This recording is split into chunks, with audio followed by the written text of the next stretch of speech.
पल में परलय होएगी, वीडियो लाइक करें। नमस्कार, मैं मनीष कुमार वर्मा। आज का न्यूज में बताने जनता के दुख दर्द के बारे में बोल रहे हैं।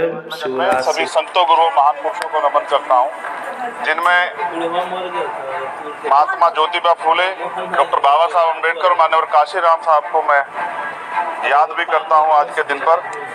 साथ साथ नगीना की महान जनता और भीम आर्मी और हमारी पार्टी आजाद समाज पार्टी काशीराम के साथियों का भी धन्यवाद करता हूँ। इसके बाद अपने कुल गुरु जगत गुरु सतगुरु रविदास जी महाराज को भी मैं नमन करता हूँ, जिन्होंने दुनिया को लगभग 600 साल पहले बेगमपुरा शहर के रूप में दुनिया का सबसे महान लोकतांत्रिक दर्शन दिया। अध्यक्ष महोदय, माननीय सभापति जी, 14 अगस्त 1947 को ये देश अंग्रेजों के अधीन था। 15 अगस्त 1947 को हम लोग आज़ाद हुए। 16 अगस्त 1947 को देश आज़ादी में था, लेकिन धन धरती राजपाट में बंटवारा नहीं हुआ। जो साधन संसाधन थे उनमें बंटवारा सही रूप से न होने के कारण एक बहुत बड़ी आबादी सुविधाओं से वंचित और सम्मान से वंचित रह गई। उनको सम्मान देने के लिए और अंतिम व्यक्ति तक सुविधाएं पहुंचे, इसके लिए लोकतंत्र की व्यवस्था हुई। लेकिन आज़ादी के 70 साल बाद भी हम कहाँ खड़े हैं, इस पर ये चिंता का विषय है।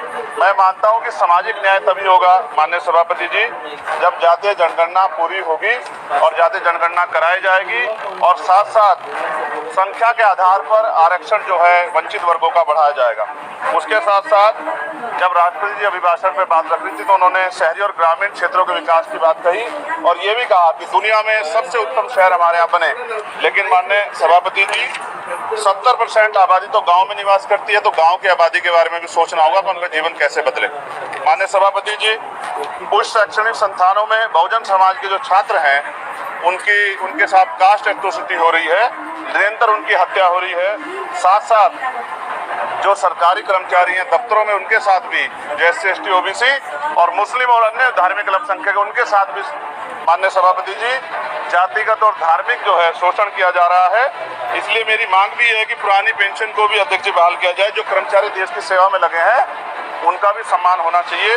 साथ साथ सभापति जी, भाजपा ने चुनावी लाभ के लिए सबका साथ सबका विकास के नारे दिए जो खोखले हैं, क्योंकि 10 साल में दलित, पिछड़े, आदिवासी, मुस्लिम और अन्य धार्मिक अल्पसंख्यक के जो अत्याचार हुए हैं वो किससे छिपे हुए नहीं है। ये गलत है, ये बंद होना चाहिए। सभापति महोदय जी, महामहिम राष्ट्रपति जी के अभिभाषण में निजी क्षेत्रों में SC ST OBC को रिजर्वेशन देने का कोई उल्लेख नहीं हुआ है, जो कि आज चर्चा का विषय, क्योंकि 98% प्राइवेट सेक्टर है, 2% सरकारी सेक्टर है, तो 98% प्राइवेट सेक्टर में भी हमारी हिस्सेदारी की बात होनी चाहिए। माननीय सभापति जी, आशा कार्यकर्ताओं, आंगनबाड़ी वर्करों, भोजन माताओं के वेतन वृद्धि पे भी कोई उल्लेख नहीं हुआ है, वो भी अभी नंगे, उन पर भी सोचना पड़ेगा। माननीय सभापति जी, जिस क्षेत्र से मैं चुन के आऊँ नगीना से, वो बहुत पिछड़ा क्षेत्र है। उस क्षेत्र में कोई विशेष आर्थिक पैकेज नहीं दिया गया, रोजगार की सेवाएं नहीं है, नौजवान पलायन करता है। IIT, IIM, एम्स, केंद्रीय विद्यालय आदि शिक्षा में और चिकित्सा संस्थानों की स्थापना होनी चाहिए, जो कि नहीं है। और माननीय सभापति जी, मानसून सत्र आ गया है, मेरा क्षेत्र बाढ़ से बहुत प्रभावित है, इसलिए मैं आपसे आग्रह करूंगा कि वहां के लोगों को बाढ़ से निजात दिलाई जाए।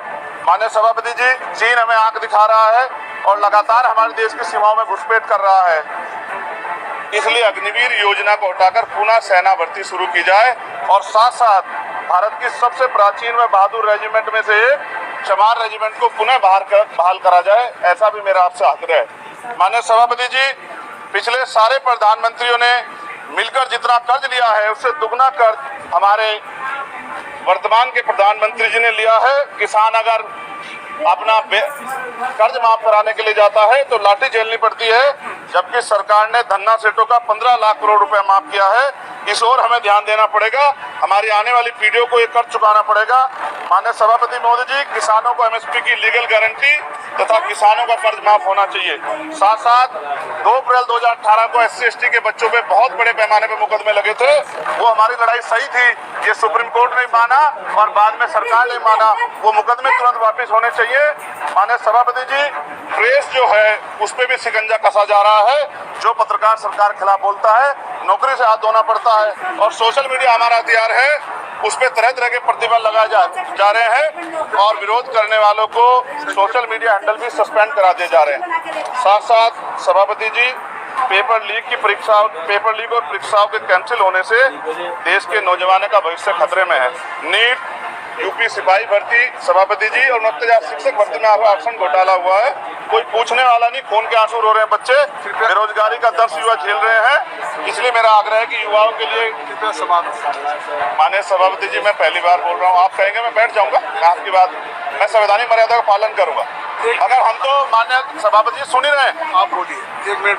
धन्यवाद सर। अध्यक्ष सभापति जी, नारी सम्मान की बात करने वाली सरकार, हमने मणिपुर देखा सर, हमने पहलवान बेटियों का हर्ष देखा सर, और हमने सर हाथरस की बेटी का हर्ष देखा सर, और हाथरस के परिवार को जो वादा किया था सरकार ने वो भी पूरा नहीं किया। और महिलाओं में भी, स्पेशली दलित, पिछड़े और मुस्लिम वर्ग की, आदिवासी वर्ग की महिलाओं के साथ आज भी एनसीआरबी का डाटा कहता है सर, जो जुल्म हो रहा है वो सहनीय नहीं है सर। साथ साथ कोविड में तैरती, हमने कोविड को बहुत सुना सर, कोविड में तैरती लाशें भी गंगा में हमने देखी है सर, और मजदूरों का हाल भी हमने देखा है। सभापति जी, मैं सब समाप्त कर रहा हूँ। नोटबंदी पे छोटे उद्योग की जो कमर टूटी वो भी हमने देखी है। सभापति जी, शैक्षणिक संस्थानों, विश्वविद्यालयों में, चिकित्सा संस्थानों में ओबीसी एसटी के योग्य अभ्यर्थी को एनएफएस करके जिस तरह निकाला जा रहा है, लेटरल एंट्री करके जिस तरह हमारे रास्ते बंद किए जा रहे, ये भी हम देख रहे हैं सभापति जी। साथ साथ मेरा ये कहना है सर, ये सबका इशू है कि प्राइवेट कर्मचारी सर और सरकारी भी कई जगह पे 8 से ज्यादा घंटों से काम करते हैं, और उनको जो सर उचित वेतन भी नहीं मिलता, तो न्यूनतम वेतन 20,000 रुपए तय हो और 24 घंटे की ड्यूटी। उदाहरण के तौर पे यूपी पुलिस सर बहुत बुरा काम करते हैं वो लोग, वो राज्य के विषय है। आप सर मैं आपके राज्य सरकार के लिए भी आपके ज्ञान में डाल रहा हूँ विषय सर, पुलिस सब जगह है सर, लेकिन सवाल ये है सर, बहुत पसीना बात है, 8 घंटे की ड्यूटी और वेतन विशेषकर वोटर स्कीम से उनको जो बाहर किया जाए। माननीय सभापति जी, 1 मिनट चाहिए सुनने के लिए देखते रहिए MSJP न्यूज। सत्य, संघर्ष और अपना ज्ञान बढ़ाने के लिए MSJP न्यूज एक बार अवश्य देखें, अपना राय कमेंट बॉक्स पर अवश्य भेजें। जय हिंद, भारत माता की जय।